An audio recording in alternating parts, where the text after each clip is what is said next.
What's up, YouTube? It's Matthew here. Welcome back to my channel. In today's video, we're going to talk about my top 3 lists coming into 2022 for Propstream to find motivated sellers to market to.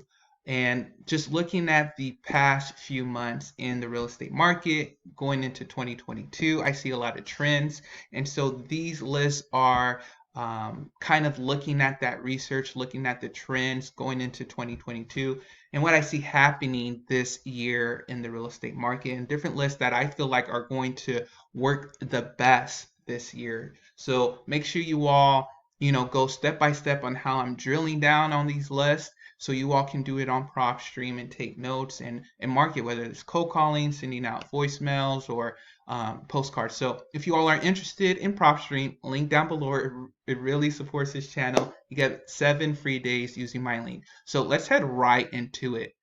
All right, so we're on Propstream. So what I'm going to do, I'm going to pick a city, let's say Atlanta, Georgia. So the first list I'm going to talk about that you should target in 2022 is, of course, it has to be pre-foreclosures. And the good thing about Propstream is that they have these quick list choices and have pre-foreclosures already here for you. And in Atlanta, they have 321 properties that are currently in pre-foreclosure. So why pre-foreclosures? I feel like pre-foreclosures are going to increase even more in 2022 because a lot of banks and government offices are slowing down on their extensions of things. They're just getting used to being in a pandemic. And so one of those things is like, I think before the banks and other agencies were a little bit, more empathetic to people not being able to pay their mortgages. But I think that's going to catch up to us in 2022. And so you're going to have more people going through this process, right? Because I just had someone contact me about a property that's going to be in foreclosure like in the next few days. I'm like, oh my goodness. I mean, I couldn't work on that deal because the price was too high and just the numbers didn't work. But I already see it increasing. So I think this would be a good list to help people out, to get them out of this situation and make some money for your business also. So just use this quick list choices. That's something that you can do. And to drill down even more, let's say you want them to have some sort of equity in the property, right? You want them to own a good amount of it. So for example, let's say estimated equity at 40%. So 264 properties. So at 40% or even more, you can definitely still make money on the property. So for example, let's say the property is worth $100,000, right? But they owe $50,000 on the property. That's like their mortgage amount that they couldn't pay, but they have equity of $50,000, right? You can help them out. You can give them an offer for a little bit more than what they owe, so they can have some cash after paying that. You can offer them like 60 grand if their rehab is not that bad, and you can sell it for $75,000 and give it off to a landlord or someone else. So that's the first list, is pre-foreclosures, and you can drill down even more if you want it just to be, for example, residential properties. You can do that too. So went down even more, and yeah, so pre-foreclosures. So we put that for number 1. So number 2, I'm going to put low equity and high equity for creative financing, right? So I think creative financing is going to boom even more this year in 2022. And I think as wholesalers, we should make sure we target that and that be in our arsenal, right? Like, okay, how can I introduce sub-2 to this deal or seller financing, right? So for example, if we do the same city, Atlanta, Georgia, what we can do, we can go right here to equity information, and we want our max equity to be 20%, right? So you can do that for low equity properties. And with these specific properties, right? You can target them and introduce them. Hey, I see that you have a high mortgage. I could take over your payments, right? For high equity properties. Or and then we could do property characteristic, make sure it's residential to drill down even more. If you want these to be vacant properties, that goes down even more, under 700. Like, this is an easy list that you can target. It's not a lot of people. Um, and what I also like is maybe you want them to own the property. Well, it can be for like at least 2 years, maybe.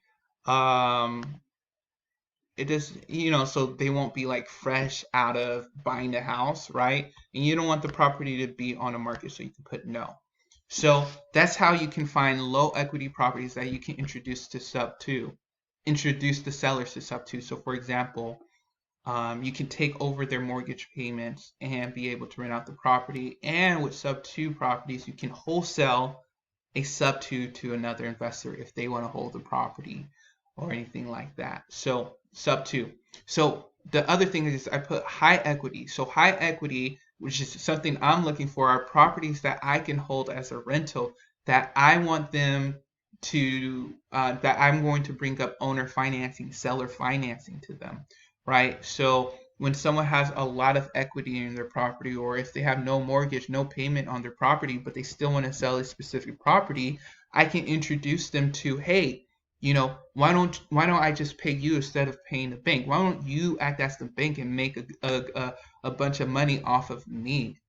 Right, and I just pay you monthly payments, and I can actually give you a price close to market value or even at market value if the terms work on my condition, and I can actually cash flow on the property. So that's something that I can do. So instead of like putting your max at 20% for here, you can put your minimum at like 95% equity, right? And so you have a list of properties that you can target right here. And there's residential, they're vacant properties that you can hold as a rental. Or you can still sell them off if someone's able to cash flow, because you can wholesale a seller finance sale. And shout out to Pace Morby, man. He taught me like a bunch of things just watching his Instagram videos, his YouTube videos. Awesome content. So check him out. So once again, you all, check the link down below for Propstream, you all, so you can drill in and find these popular lists. So the last and final list is, that I'm going to target is your classic high equity absentee list, right? This is your classic wholesaling list. This was like the first list I was introduced to when I started wholesaling, probably you all too. But I think this list, there's a reason why people still target them, because it still works. It's still an amazing list. And so how do you drill that? How do you find that in Propstream?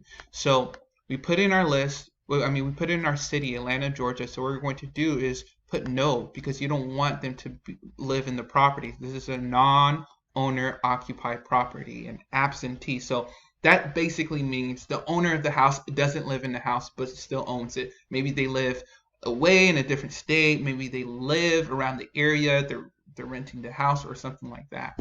And then you want the equity to be a decent amount, so you can put like 50% equity. It doesn't have to be as high like a seller financing deal, but 50% is a good amount. I put 59%, but it's still cool. Yeah, so you would do that, and then you would change like the other stuff. Like, you don't want this property to be on the market. You want this to be a residential property. Also, you want the ownership information. Let's say you want them to own the property for at least 10 years. So there's someone that owned the property for a while, right? Let's say also that you want the property to be vacant. That's an option, and you can target this list right here once again. So those are the three lists that you all can think about. And then I already have all these other hacks down here that I talked about in a previous video: unknown sales date, max property owned, and listed below market value. And I'll put the link somewhere, but these are more filters that you can add to really have a specific list on Propstream.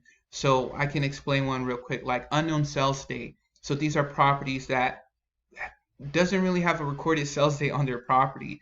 And for me, I think, okay, these are probably older properties that their recording process was not the same as they were today. So usually it's the older owner, and usually they're looking to sell if they own the property for a while, and it has some updates and repairs needed on the property.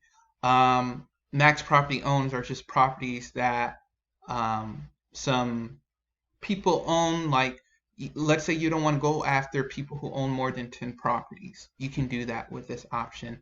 Listed below market value is another one. Let's say you're looking for failed MLS listings that didn't sell. So those are just properties that were listed but didn't sell. You can also put in the category listed below market value. And I'll put the link of that video. But listed below market value is that, number one, their property didn't sell, and then number two, their property that they listed was listed for below market value. So yeah, I hope you all enjoyed this video. Make sure you all check out my other video of how I explain how and where to find those different hacks. I'll put a link somewhere on this video. But I hope you all have a great 2022. Make sure you guys target this list and let me know how it goes. All right, peace.